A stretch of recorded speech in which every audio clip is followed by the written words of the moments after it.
Hello and welcome back to the Stronghold. I'm the Magi, and the Stronghold is so much more than just a YouTube channel. But make no mistake about it, unlike Gandalf, I am in fact a conjurer of cheap tricks. Because be it decks for any format, set reviews, or economy hacks, budget is what we do here. Because at the end of the day, whether it's free-to-play resources, cold hard cash, or just time, we're all limited in some way, and that makes us all budget players. So please take a moment to like, comment, subscribe, and share across all of our many platforms, and that will allow us to be stronger together as a community. But before we get into all that, we here at the Stronghold are officially on the road to 1,000 subs. And guess what? When we get there, we're going to give away an account.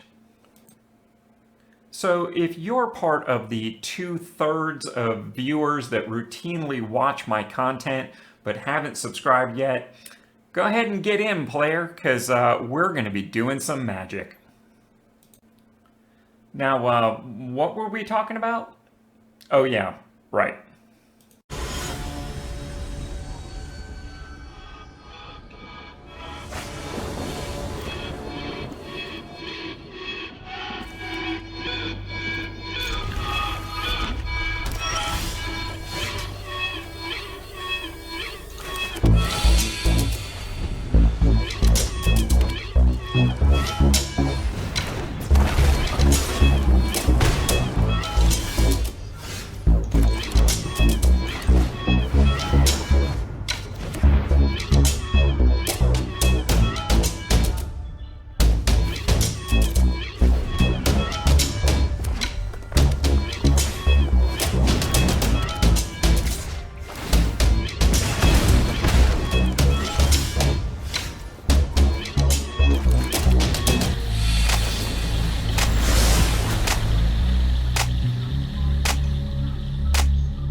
that you just saw.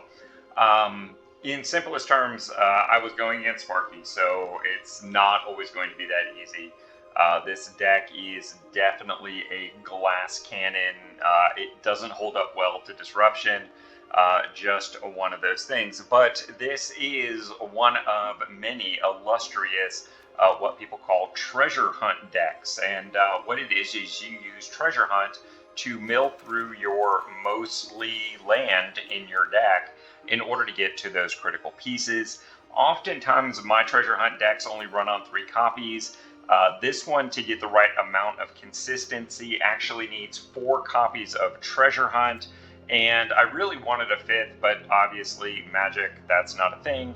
So I've got a single copy of Seek the Knowledge in here, which kind of does the same thing as far as if you happen to whiff on Treasure Hunt or something like that, you can get some other castable cards in your hand. The only other non-land card in the deck is Ruination Rider, a green-red 2/2 human berserker. He's an uncommon, so again, very cheap. Seek the Knowledge is an uncommon. Treasure Hunts are commons. But what makes this deck work is when Ruination Rider dies, you may have it deal damage to any target, including your opponent, equal to the number of land cards in your graveyard. So you use Treasure Hunt to find the next piece of the combo until you get a Ruination Rider out there, and then you kill him. And you can't always count on your opponent to kill them.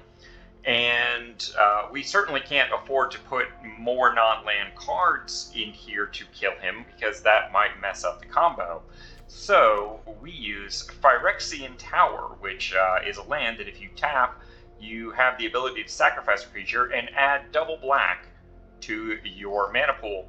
And of course, the double black you don't care about at all. What you want to do is kill your Ruination Rider. I am running 2 copies on that. It's the only required rare in the deck, although you might want some rare lands, depending upon what you already have, but certainly no need for wildcards.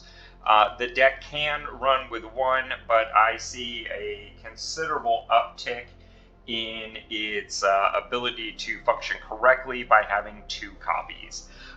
From there, we've got a couple of would be nice lands, if you would. The Gates from Baldur's Gates. Of course, we are running the blue, red, and green, which is the primary mana base of this deck. We're running 2 of each. And these are in here because of the secondary function.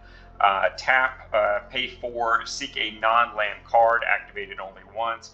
So if you happen to get hit with discard or whatever, you don't necessarily have to just scoop out the game. You can pace yourself out and potentially get one of these gates into play and get a card back. The other would be nice is Memorial to Folly, an uncommon from the original Dominaria set. And this is in here as another insurance plan. Tap 2 and a black. Sacrifice a Memorial to Folly. Return target creature card from your graveyard to your hand. This one is a little more situational in the fact that it's only really to save your Ruination Rider if somebody makes you discard it, or if they kill it and you don't have enough lands to kill your opponent yet. But the only land that we have in this deck that will pay for it is the Phyrexian Tower itself. So you kind of have to have both to bail yourself out of that situation. And of course, that's not always going to work. Your mana base is can be almost entirely basics. And what I recommend is 2 islands for every mountain or forest. So your forests are 8 in this example, your mountains are 8, and your islands are 16, because you want to make sure that you're hitting your ability to cast these key treasure hunt-like cards. From there, we've got some of the dual land, rares, and commons in here. The commons that come in tempo really don't matter. Because you aren't generally doing anything on turn 1 anyway. They're not a big deal, and trust me, you're going to have enough lands in your hand at any point in time that if you can't afford to play a tempo land, you almost certainly will not have to. So that is the basic deck tech here. Really, we're talking 2 uncommons, 4 commons, and 2 rares. Everything else is pretty situational. The gates, for instance, if you are around last summer or you have played Jump In at all in the last year, you probably have some of these. As I said, Memorial to Folly is a very situational card. If you have it, it makes a lot of sense in the deck. If you don't, keep your wild card. It's just not worth it.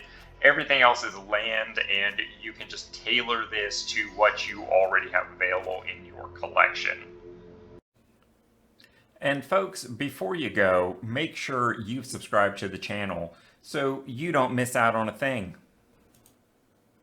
Because I know I can't change the Magic economy all by myself, but I think we can.